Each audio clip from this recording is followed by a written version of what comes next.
We're also going to be fastening some of the hose clamps down. So it looks like,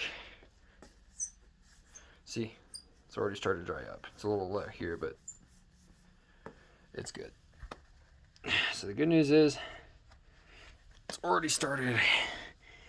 I'm pretty sure now, although it's still a little wet, it's good. Now, obviously, you can't put tape over this. It's not going to hold. So what we're actually going to do, we're actually going to use our used gloves, and we're going to seal it. I'm going to show you how. But first, I'm pretty sure that it's done draining, so we're actually going to go ahead and just pull this out of here and set this aside for we do no longer need it in our way. It's a lot of coolant, huh? Kind of crazy. So here are the two hoses we have out. Very big pain in the butt. Now we're gonna get this one out. So there's the other one. So this had a weird clamp on it. So first off, let's take this clamp off because we definitely don't need this.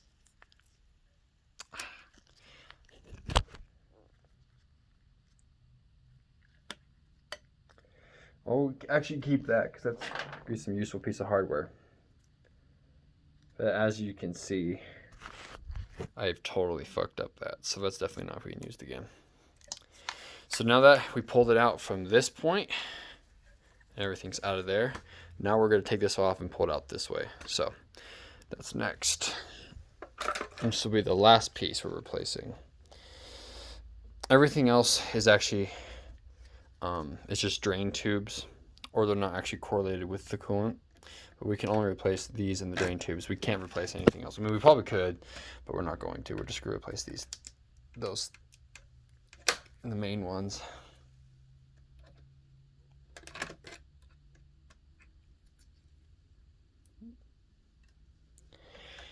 Very.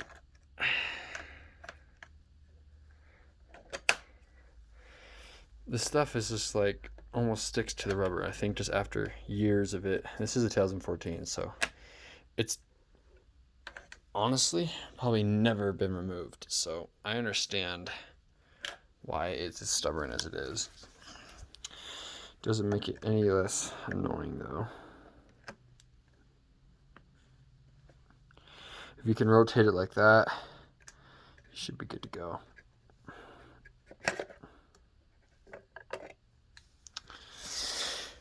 That's off.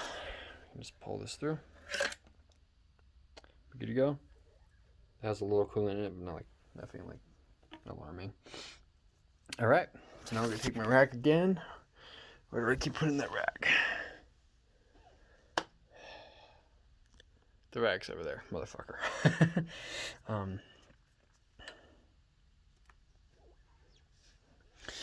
And we're good to go on that. So now all the hoses have been disassembled, and hopefully, I mean, everything looks like, I don't think we damaged anything too important, so we're good to go. My rag here, kind of wipe down this. I noticed there was some residue built up on the stuff. I don't know if it was like just gunk or what, but there was some buildup. But figured it out, fixed it. What is that?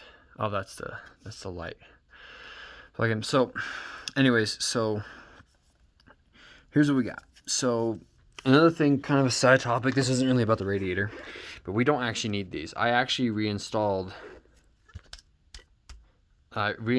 these because I thought I needed the stock O2 sensors, but apparently with the power commander it bypasses it, so I don't actually need these. So I'm actually gonna have to take these off. So just gotta remind myself that. I'll do that later. I'll do that in the explanation of the install video. But anywho, so everything is looking good. Now what we're gonna do is we're gonna put the plug with the copper washer back in here. Be really careful you don't strip this out. Now usually metal on metal, very hard to strip, but it can still happen if you're just, full on just wrenching that motherfucker in. So I just be very mindful of how you screw this in. Make sure it's nice and straight. Like, I'm having a hard time getting it started, but should be simple.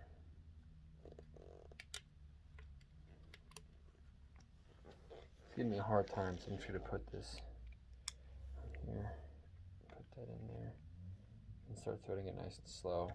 As long as you don't have resistance when you start threading it, that should be good. So again, this we're actually going to keep nice and tight. We don't need it tight, but we're going to keep it snug.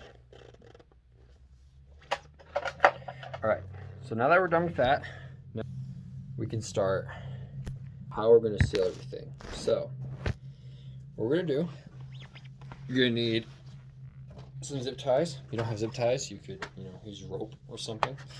What we're going to do, we're going to take a smaller zip tie, like moi, and we're going to get my glove, right? That's been in my sweaty hands.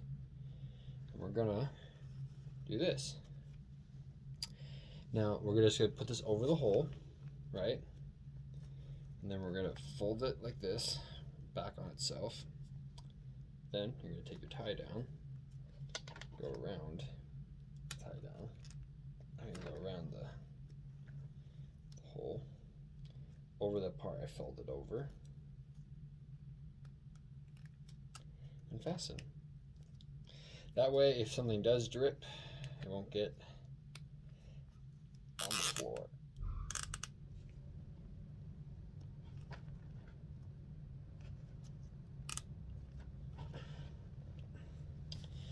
So now that you have that, now you can just fasten that on and you'll be good to go. Actually going to use this to help me get this on because it's kind of being a butt.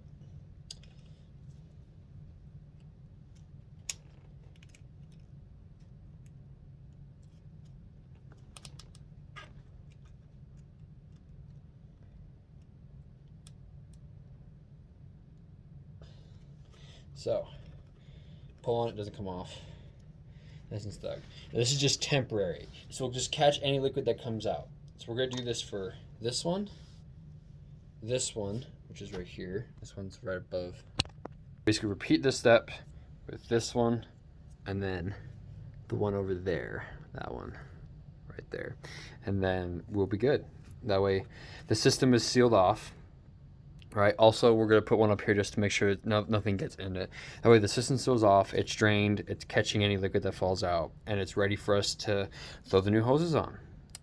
But yeah, fun little project. So now I'm going to go ahead and do all of them, and I'll show you guys that. I'm going to recap. I'm going to put these over here in my parts bin. I actually have a parts bin here for all my old OEM parts, so I don't forget them. So I'm going to rinse and repeat this with the 2 other holes, and I'll be right back.